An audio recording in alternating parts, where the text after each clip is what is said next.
तो चलिए सीधे आज के इस बेहद दिलचस्प मुद्दे पर आते हैं। आधुनिक स्मार्टफोन निर्माण की दुनिया एक बहुत ही अजीब विरोधाभास पर टिकी है। एक तरफ हमारे पास ऐसी अविश्वसनीय तकनीकी सटीकता है जो सच में दिमाग चकरा देती है, और दूसरी तरफ हमारे पर्यावरण पर पड़ने वाला इसका वो गहरा प्रभाव है जिसे हम अक्सर अनदेखा कर देते हैं।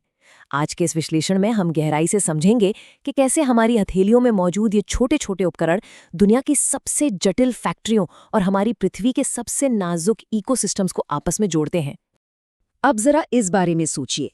पूरी दुनिया में स्मार्टफोन्स की मांग इतनी ज्यादा है कि इसे पूरा करने के लिए कंपनियों को अपनी काम करने की पूरी प्रक्रिया ही बदलनी पड़ी है। दुनिया की सबसे बड़ी कॉन्ट्रैक्ट मैन्युफैक्चरर फॉक्सकॉन का ही उदाहरण ले लीजिए।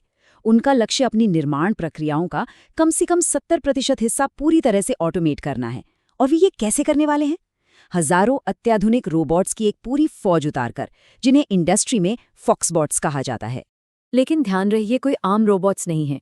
ये बहुत ही स्पेशल इंडस्ट्रियल रोबोट्स हैं जो माइक्रो एलईडीज और बारीक सेंसर्स जैसे बेहद नाजुक घटकों को संभालते हैं। हम यहाँ माइक्रोन लेवल की सटीकता की बात कर रहे हैं। पिक एंड प्लेस रोबोट छोटे छोटे हिस्सों को बिना किसी खरोच के सेट करते हैं। माइक्रो और लेजर वेल्डिंग रोबोट बिना किसी थर्मल डैमेज के पुर्जों को जोड़ते हैं। और असेंबली रोबोट तो पेच कसने से लेकर तार जोड़ने तक सब कुछ करते हैं। और सबसे कमाल की बात, ये बिना थके, बिना किसी कॉफी ब्रेक के लगातार हाई स्पीड पर काम कर सकते हैं। दिलचस्प बात तो ये है कि इस रेस में दिग्गज कंपनियां अलग अलग रास्ते अपना रही हैं। एक तरफ फॉक्सकॉन है, जो इंसानों के साथ मिलकर काम करने वाले फॉक्सबॉट्स का एक विशाल नेटवर्क तैयार कर रहा है। वहीं दूसरी तरफ सैमसंग है, जो उन्नत एआई विजन सिस्टम से लैस बेहद मॉडर्न रोबोटिक आर्म्स पर दांव लगा रहा है। लेकिन इन सब का अंतिम लक्ष्य बिल्कुल एक है: ऊर्जा बचाना, गलतियों की गुंजाइश को लगभग शून्य करना और कम से कम समय में लाखों फोन्स तैयार करके मार्केट में उतारना। तो चलिए अब इस पूरी प्रक्रिया के अगले और बेहद दिलचस्प चरण की ओर बढ़ते हैं, जिसे हम एसएमटी यानी सरफेस माउंट तकनीक का अद्भुत नृत्य कह सकते हैं। सच कहूं तो ये किसी जादू से कम नहीं लगता। क्या आप यकीन करेंगे कि एक पूरे प्रिंटेड सर्किट बोर्ड यानी पीसीबी को असेंबल करने में सिर्फ 30 से 60 सेकंड का समय लगता है, और इस विशाल प्रोडक्शन लाइन को संभालने के लिए महज 5 से 7 इंसान मौजूद होते हैं। ये असल में 12 चरणों वाली एक जटिल प्रक्रिया है, लेकिन मूल रूप से ये मशीनों के अचूक तालमेल का एक शानदार प्रदर्शन है। मशीनें टेप एंड रील फीडर से छोटे छोटे हिस्सों को उठाती हैं और उन्हें सोल्डर पेस्ट पर इतनी तेजी से रखती हैं कि इंसान की आंखें उसे ठीक से देख भी ना पाएं। इस पूरी भागदौड़ में जो सबसे नाजुक स्टेप है वो है रीफ्लो सोल्डरिंग। यहाँ पीसीबी एक खास तरह के ओवन से गुजरता है। यहाँ तापमान का बैलेंस इतना क्रिटिकल है कि जरा सी चूक पूरी चिप को बर्बाद कर सकती है। मिसाल के तौर पर SAC305 जैसे लेड फ्री सोल्डर पेस्ट को परफेक्ट बॉन्ड बनाने के लिए ठीक 217 डिग्री सेल्सियस तक पहुंचना ही चाहिए। लेकिन अगर ये तापमान 250 डिग्री को पार कर गया तो फोन के नाजुक पुर्जे वहीं जल जाएंगे। अब आप सोच रहे होंगे कि इतनी भयंकर स्पीड पर काम हो रहा है तो गलतियां कैसे पकड़ी जाती हैं।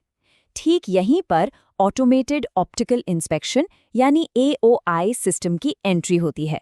ये सिस्टम हाई रेजोल्यूशन कैमरों और 3D इमेजिंग का इस्तेमाल करके हर एक बोर्ड को स्कैन करते हैं। टॉम स्टोनिंग या सोल्डर ब्रिजिंग जैसे वो बारीक डिफेक्ट्स जो इंसान शायद कभी पकड़ ही ना पाए, ये मशीनें उन्हें एक पल में पकड़ लेती हैं।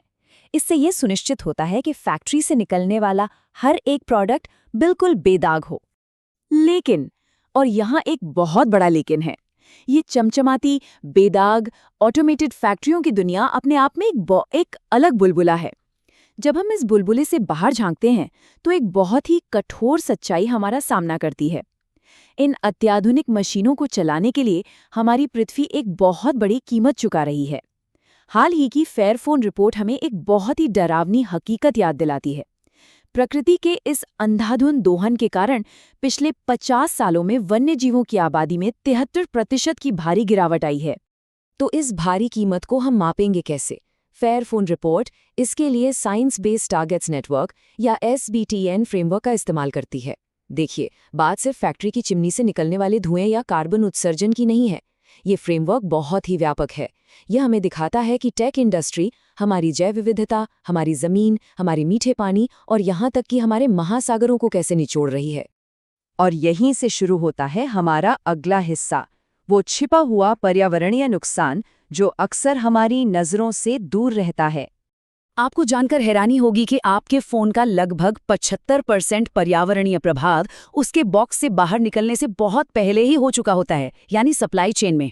अगर हम एनकोर असेसमेंट के डेटा पर नजर डालें तो तस्वीर बिल्कुल साफ हो जाती है। फोन के सबसे अहम हिस्से जैसे डिस्प्ले, मेन सर्किट बोर्ड और बैटरी, इनको बनाने की प्रक्रिया पानी और मिट्टी को सबसे ज्यादा नुकसान पहुंचाती है। डिस्प्ले और पीसीबी के निर्माण को जल और मृदा प्रदूषण के मामले में हाई रिस्क कैटेगरी में रखा गया है।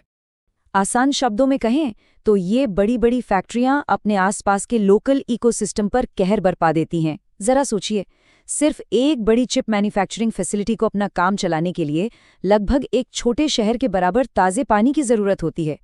इसके ऊपर से जहरीला कचरा, जल और वायु प्रदूषण और फैक्ट्रियों से लगातार आने वाला शोर और तेज़ रोशनी, ये सब मिलकर वहाँ के स्थानीय पर्यावरण और जीवों का जीना मुश्किल कर देते हैं।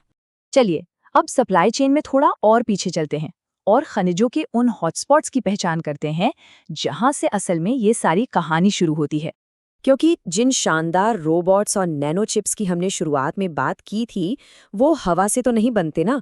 उन्हें बनाने के लिए सोना, टिन, तांबा, कोबाल्ट, लिथियम और एल्यूमीनियम जैसे महत्वपूर्ण खनिजों की जरूरत पड़ती है। और इन खनिजों को धरती से बाहर निकालने की ये प्रक्रिया पूरी सप्लाई चेन में पर्यावरण के लिए सबसे बड़ा और सबसे सीधा खतरा है। हमारे फोन का हर एक छोटा सा पुर्जा धरती के किसी न किसी हिस्से को खोद कर ही निकाला गया है। और ये खनन दुनिया में कहीं भी रैंडमली नहीं हो रहा है, ये कुछ बहुत ही खास और पारिस्थितिक रूप से संवेदनशील इलाकों में हो रहा है। अगर हम इस डेटा को ज़मीनी हकीकत से जोड़ें तो ब्राज़ील, इंडोनेशिया, पेरू और गिनी जैसे देशों में होने वाला ये खनन वहाँ के जंगलों, नदियों और संरक्षण के प्रयासों को सीधे तौर पर तबाह कर रहा है। ये वो इकोलॉजिकल हॉटस्पॉट्स हैं जहाँ सबसे ज़्यादा नुकसान हो रहा है। लेकिन सिर्फ इन हॉटस्पॉट्स की पहचान कर लेना ही काफ़ी नहीं है। ये बात बहुत स्पष्ट रूप से एक चीज़ को रेखांकित करती है, इस तबाही को कोई एक कंपनी अकेले नहीं रोक सकती। इसके लिए पूरी टेक इंडस्ट्री को एक साथ आना ही होगा। साझा पहलों के जरिए और स्थानीय सरकारों के साथ मिलकर ही इन खनन क्षेत्रों में हुए नुकसान को कुछ हद तक सुधारा जा सकता है। तो अब सवाल ये है कि आगे का रास्ता क्या है? हम संधारणीय यानी सस्टेनेबल इलेक्ट्रॉनिक्स की ओर कैसे बढ़ सकते हैं? असल में अब वक्त आ गया है कि टेक इंडस्ट्री सिर्फ क्लाइमेट चेंज या कार्बन एमिशन की बातें करने से एक कदम आगे बढ़े और संपूर्ण पर्यावरण को बचाने पर ध्यान दे। इसके लिए इंडस्ट्री को कुछ ठोस कदम उठाने होंगे, जैसे कि SBTN फ्रेमवर्क का इस्तेमाल करके अपने वास्तविक प्रभाव का आकलन करना, विज्ञान पर आधारित ऐसे लक्ष्य तय करना जिन्हें सच में हासिल किया जा सके, और सबसे अहम बात, उन स्थानीय और स्वदेशी समुदायों को भी साथ लेकर चलना जो इस पूरी प्रक्रिया की सबसे भारी कीमत चुकाते हैं। शफ़ाफियत और सहयोग के बिना ये संभव नहीं है। तो ये पूरा विश्लेषण हमें अंततः इसे एक बहुत ही गहरे और गंभीर सवाल पर लाकर खड़ा कर देता है। क्या ये पूरी टेक इंडस्ट्री हमारी पृथ्वी की उन प्राकृतिक सीमाओं का सम्मान करते हुए अपनी इस रोबोटिक सटीकता और अंधाधुंध उत्पादन को कायम रख सकती है? क्या हम एक ऐसा रास्ता खोज सकते हैं जहां तकनीकी तरक्की की कीमत हमारी जैव विविधता को ना चुकानी पड़े? ये एक ऐसा सवाल है जिसका जवाब हमें आज नहीं तो कल खोजना